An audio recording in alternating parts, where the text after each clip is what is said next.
Bonjour et bienvenue à la une de Portneuf pour le 14 février 2025. Vos sujets importants cette semaine.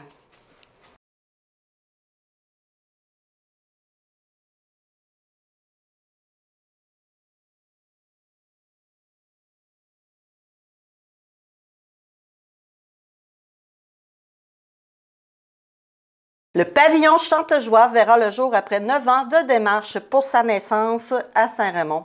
C'est lors d'une conférence de presse le lundi 10 février dernier que l'annonce des débuts des travaux a été annoncée. Ce pavillon mettra en place des logements sociaux et abordables à Saint-Raymond pour les aînés en légère perte d'autonomie. L'annonce a été faite par la vice-première ministre du Québec, Mme Geneviève Guilbeault, le député Vincent Caron, le maire de la ville, M. Claude Duplain, ainsi que le président du comité à l'arrière de ce projet, M. Yvon Marcotte.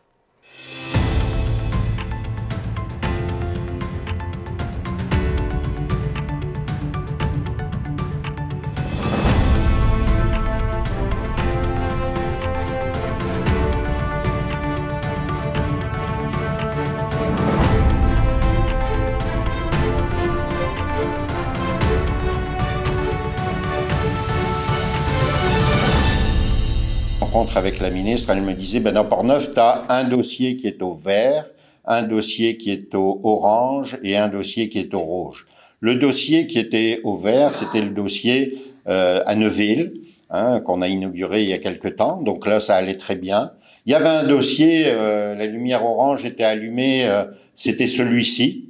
Et je me disais, on va essayer d'en sauver 2 sur 3. Et puis, il y avait un dossier où la lumière rouge était allumée, c'était le dossier de Deschambault-Grondines. Finalement, on a commencé celui de Deschambault-Grondines avant, et le dossier qui flashait orange, finalement, est le dernier à être annoncé. Mais ce dont je suis vraiment fier, c'est qu'on a réussi 3 sur 3. 3 des projets qui étaient déposés dans Portneuf se concrétisent, donc vraiment, je m'en félicite parce que tout ça, c'est au bénéfice, bien entendu, de nos aînés, au bénéfice de celles et ceux qui n'ont pas toujours les moyens de se loger dans une résidence qui, parfois, représente une lourde charge dans leur budget. Donc, vraiment très, très heureux de pouvoir annoncer aujourd'hui cette mise en chantier. 40 logements sociaux et abordables pour une résidence qui est joliment baptisée, la résidence Chantejoie. Mais aujourd'hui, c'est l'aboutissement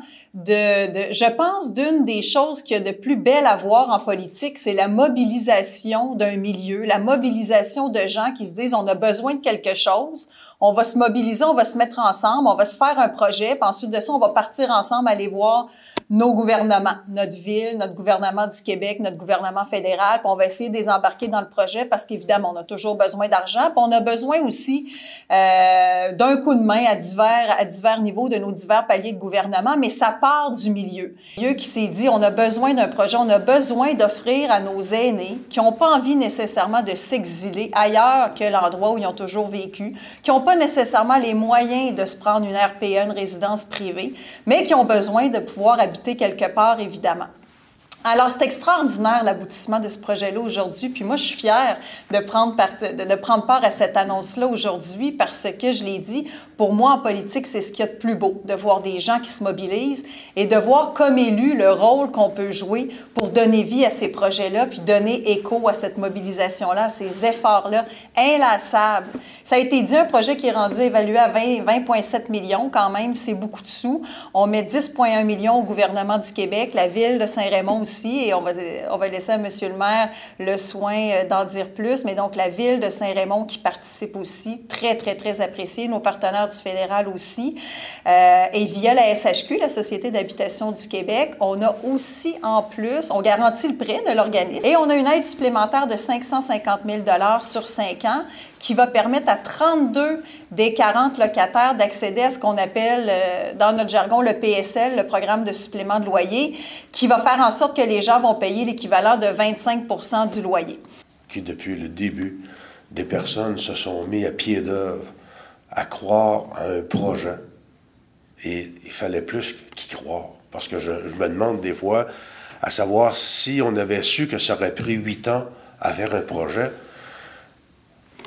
est-ce que ces bénévoles, ça sera embarqué dans ce projet-là en se disant qu'on en a pour 8-9 ans à travailler?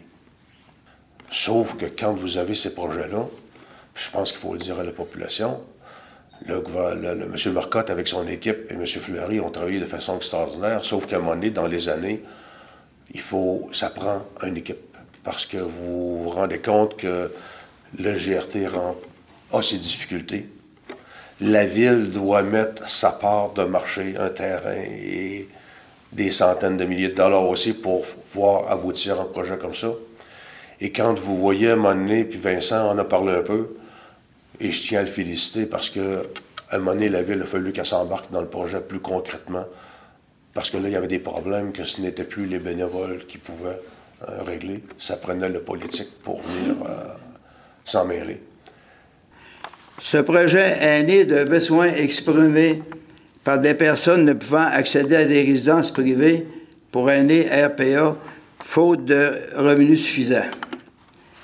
C'est grâce à la collaboration entre les instances municipales et gouvernementales et le GRT Nouvel Habitat qu'au travail acharné à la patience de mon équipe, le conseil d'administration, ce rêve va se réaliser bientôt.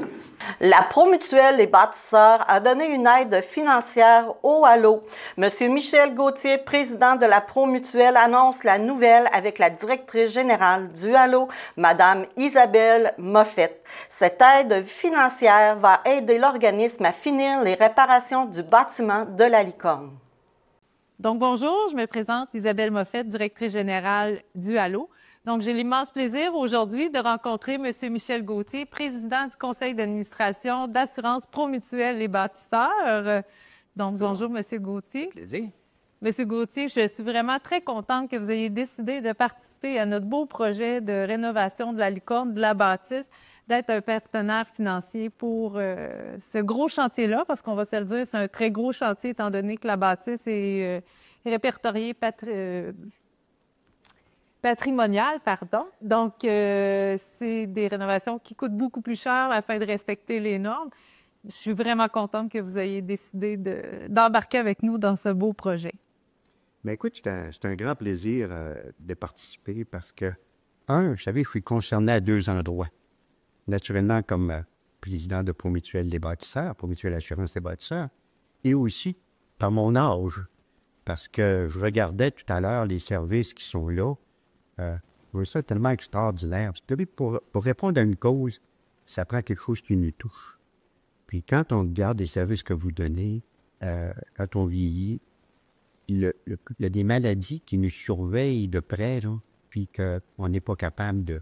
Sauf, si on prend un exemple au niveau cognitif, ce que vous donnez comme service, il y a des gens qui peuvent participer, qui puissent jaser ensemble, parler d'actualité, mais ça fait en sorte de garder le cerveau beaucoup plus apte. Quand j'ai regardé les services, honnêtement, on n'a pas hésité beaucoup. Notre mission, entre autres, c'est naturellement d'aider les gens qui savent qu'on est là pour les donner un coup de main lorsqu'il y a des besoins dans la population de Portneuf et les environs, naturellement. Parce que vous avez raison, dans la région de Portneuf, c'est une région qui est vieillissante. Le Licorne, oui, on veut justement stimuler les gens de 50 ans et plus. Il y a la portion aussi de l'implication bénévole que ces gens-là sont capables encore de donner. Et puis, il y a la portion aussi, tout ce qui est brisé l'isolement. Donc, c'est la mission de la Licorne.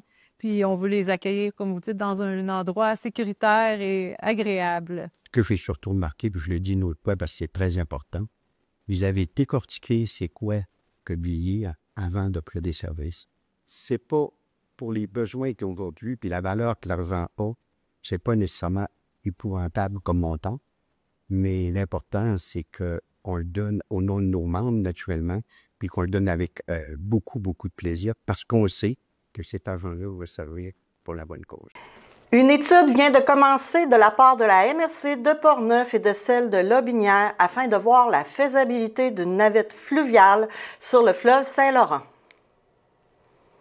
Une étude vient de commencer de la part de la MRC de Portneuf et celle de Lotbinière afin de voir la faisabilité d'une navette fluviale sur le fleuve pour relier les deux municipalités. Les travaux ont débuté avec pour objectif la réalisation d'une étude de préfaisabilité pour l'implantation d'une navette fluviale interrive pour cyclistes et piétons.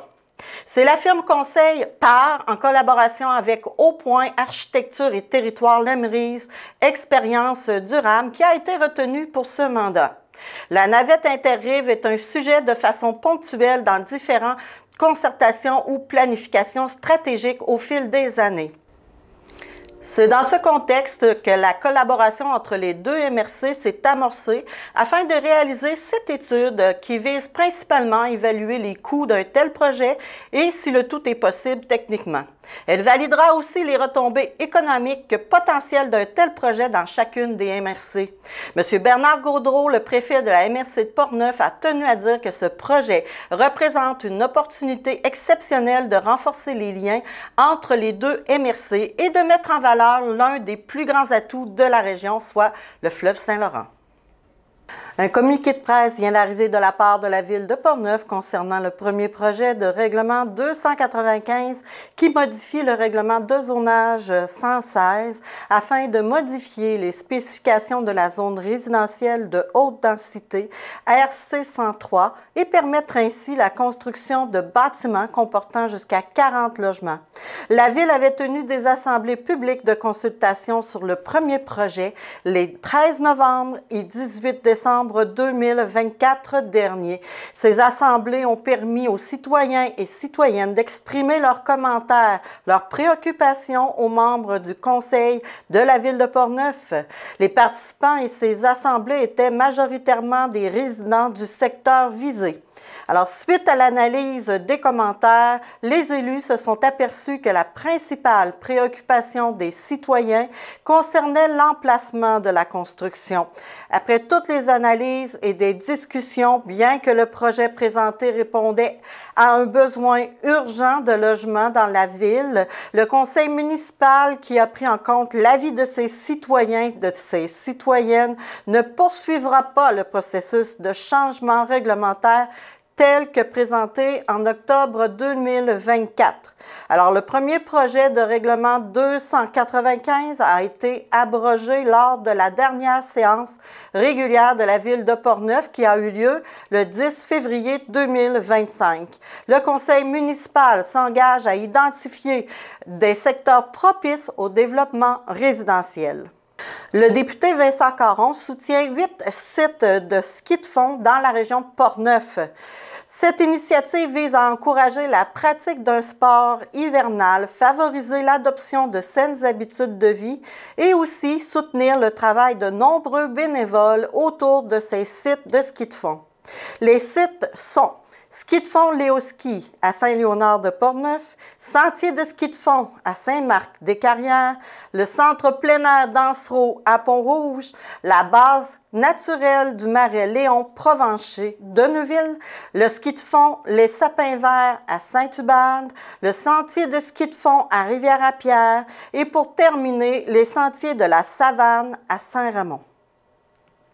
Merci d'avoir été là. Alors, vous pouvez toujours suivre les actualités sur notre portail, alors cliqueportneuf.tv. Vous pouvez toujours nous envoyer vos activités, soit par courriel ou nous appeler. Et vous pouvez aussi télécharger notre application cliqueportneuf.tv, soit sur Apple Store ou Google Play. Alors, je vous souhaite une belle semaine et on se revoit la semaine prochaine.